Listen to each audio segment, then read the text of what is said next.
இன்னைக்கு partial டிஃப்ரென்ஷியேஷனில் higher derivatives ஓகேவா. என்னடா ஹையர் டெரிவேட்டிவ்ஸ் அப்படின்றாலே அப்படிலாம் இல்லை. ஹையர் டெரிவேட்டிவ்ஸ் அப்படின்னா என்னென்னா, இப்போ நம்ம எவ்வளோ நேரம் பார்த்ததுல என்னது ஃபஸ்ட் ஆர்டர் டெரிவேட்டிவ்ஸ்னு கூட வச்சுக்கோங்க. ஏன்னா ஃபஸ்ட் ஆர்டர் டெரிவேட்டிவ்ஸ்னால் என்னது, தோ பை தோ எக்ஸ்ன்னு இருக்குங்க. ஒரு டைம் டிஃப்ரென்ஷியேட் பண்ணுறது மட்டும்தான் டெரிவேட்டிவ்ஸ், ஃபஸ்ட் ஆர்டர் டெரிவேட்டிவ்ஸ். அதுக்கு மேலே போச்சுன்னா அதை நம்ம என்ன சொல்லுவோம், ஃபஸ்ட் ஸ்டாண்டர்ட் படிக்கிற எல்கேஜி யூகேஜி ஃபஸ்ட் ஸ்டாண்டர்ட்னா குட்டி பசங்க. அதுக்கு மேலே போக்குள்ள ஹையர் ஸ்டடீஸ் வந்துட்டாலாம் அப்படி சொல்கிறோம்ல, அந்த மாதிரி தான் பார்ஷியல் டிஃப்ரென்ஷியேஷன்லேயும் ஹையர் டெரிவேட்டிவ்ஸ் அப்படின்னு சொல்லியிருக்கு. இப்போது எஃப்ன்ற ஃபங்க்ஷனுக்கு எக்ஸ் காமா ஒய்ன்ற ரெண்டு வேரியபிள்ஸ் இருக்குது. இதோடைய பார்ஷியல் டிஃப்ரென்ஷியேஷனை நம்ம எப்படி எழுதுவோம்,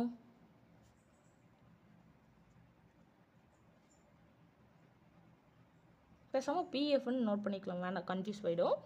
பார்ஷியல் டிஃப்ரென்ஷியேஷனை நம்ம வந்து எப்படி எழுதுவோம், ஒன்று எஃப் ஆஃப் எக்ஸ்ன்னு எழுதுவோம், இன்னொன்று எஃப் ஆஃப் ஒய்ன்னு எழுதுவோம். ஓகேவா. இப்போ இசட்டுன்றவருடைய ஃபங்க்ஷன் வந்துட்டு எஃப் ஆஃப் எக்ஸ் கம்மா ஒய்ன்னு இருக்குன்னு வச்சுக்கோங்களேன். அதோட பார்ஷியல் டெரிவேட்டிவ்ஸ் எப்படி இருக்கும் அப்படின்னா, அகைன் ஒன் டைம் டிஃப்ரென்ஷியேட் பண்ணுற மாதிரி இருக்கும். டிஃப்ரென்ஷியேஷன் பார்ஷியல் டிஃப்ரென்ஷியேஷன் இல்லை, பார்ஷியல் டெரிவேட்டிவ்ஸ் அப்படி கூட வச்சுக்கோங்க. சாரி, எஃப் ஆஃப் எக்ஸை ஒன் டைம் டிஃப்ரென்ஷியேட் பண்ணுற மாதிரி இருக்கும், எஃப் ஆஃப் ஒய்யை அகைன் ஒன் டைம் டிஃப்ரென்ஷியேட் பண்ணுற மாதிரி இருக்கும். ஓகேவா. இப்போது நான் வந்துட்டு எஃப் ஆஃப் எக்ஸை எஃப் ஆஃப் எக்ஸில் எஃப்எக்ஸ் ஆஃப் எக்ஸை டிஃப்ரென்ஷியேட் பண்ணுறேன், எஃப்எக்ஸை இன்னொரு டைம் டிஃப்ரென்ஷியேட் பண்ணுறேன் அப்படின்னா அதை நான் எப்படி எழுதலாம், எஃப்பை ரெண்டு டைம் டிஃப்ரென்ஷியேட் பண்ணுறேன் எக்ஸை வச்சுன்னு எழுதலாம். இப்போது இதோடைய ஃபார்ம் எப்படி இருக்கும், எக்ஸை வச்சு பண்ணுறேன்னா ஒரு தோ பை தோ எக்ஸ் இருக்கும், அகைன் தோ எஃப் பை தோ எக்ஸ்ன்னு இருக்கும்.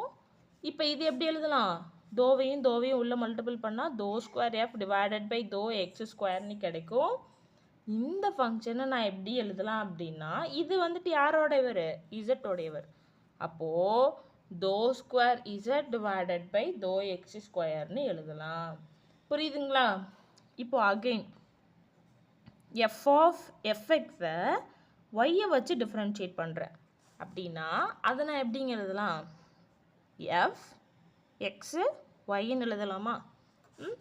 இப்போது இது நான் எப்படி எழுதலாம், தோ பை தோ எக்ஸு தோ எஃப் பை தோ ஒய்ன்னு எழுதலாமா.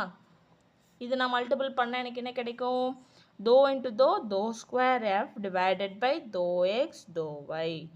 இதை நான் எப்படி எழுதலாம், two square z divided by two x தோ ஒய்ன்னு எழுதலாம். புரிஞ்சுதுங்களா. இல்லை நான் மாற்றி எழுதியிருக்கிறேன். எஃப்எக்ஸ்னால் என்னது, தோ எஃப் பை தோ எக்ஸ் தானே, அப்போது இங்கே ஒய் வரும். ஓகேவா. இதை மட்டும் கொஞ்சம் சேஞ்ச் பண்ணிக்கோங்க, மாற்றி எழுதியிருக்கிறேன். இப்போது நெக்ஸ்ட்டு எஃப் ஒய்யை எக்ஸை வச்சு பண்ணுறேன்.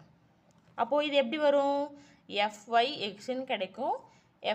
எஃப்ஒய் எப்படி எழுதலாம், தோ எஃப் பை தோ ஒய்யை எதை வச்சு டிஃப்ரென்ஷியேட் பண்ண போகிறேன், தோ பை தோ எக்ஸால் டிஃப்ரென்ஷியேட் பண்ண போகிறேன். அப்போ தோ ஸ்கொயர் எஃப் டிவைடட் பை தோ எக்ஸு தோ ஒய்ன்னு கிடைக்கும். புரியுதுங்களா. எஃப்ஒய்னா என்னது, தோ எஃப் பை தோ ஒய்.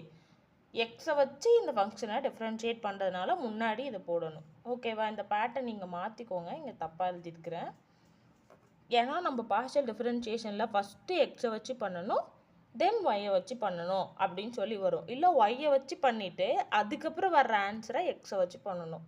நம்ம இப்படி மாற்றி எழுதியிருந்தோன்னா நமக்கு வர்ற ஆன்சர் தப்பாக கிடைக்கும். நெக்ஸ்ட்டு இதை வந்து நம்ம எப்படி எழுதலாம், two square z divided by two x தோ ஒய்ன்னு எழுதலாம்.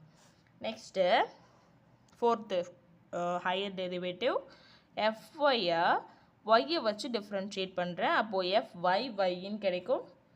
எஃப்ஒய்னா என்னது, தோ எஃப் பை தோ ஒய்.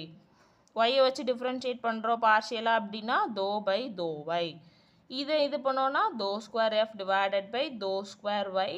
இதை தோ ஸ்கொயர் இசட் டிவைடட் பை தோ ஸ்கொயர் ஒய்ன்னு எழுதலாம். ஓகேவா. fy yக்கும் தான் சேம் வேல்யூஸ் வருது பாருங்க. dou square z divided by dou y square. எக்ஸை வச்சு அகெயின் பார்ஷியல் டிஃப்ரென்ஷியேஷன் பண்ணும்போது தான் dou square z divided by dou x square கிடைக்குது.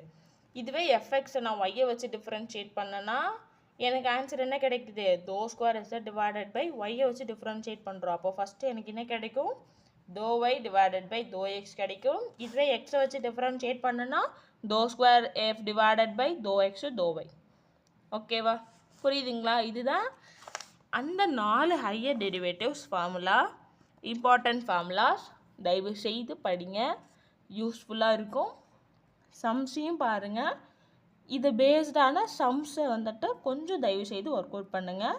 இதுக்கப்புறம் ஃபார்முலாஸ்லாம் எக்ஸ்பிளைன் பண்ணிவிட்டு சம்ஸை நானே வீடியோஸில் எக்ஸ்பிளைன் பண்ணுறேன். உங்களுக்கு ஹோம்ஒர்க் சம்ஸும் கொடுக்குறேன். ஓகேவா?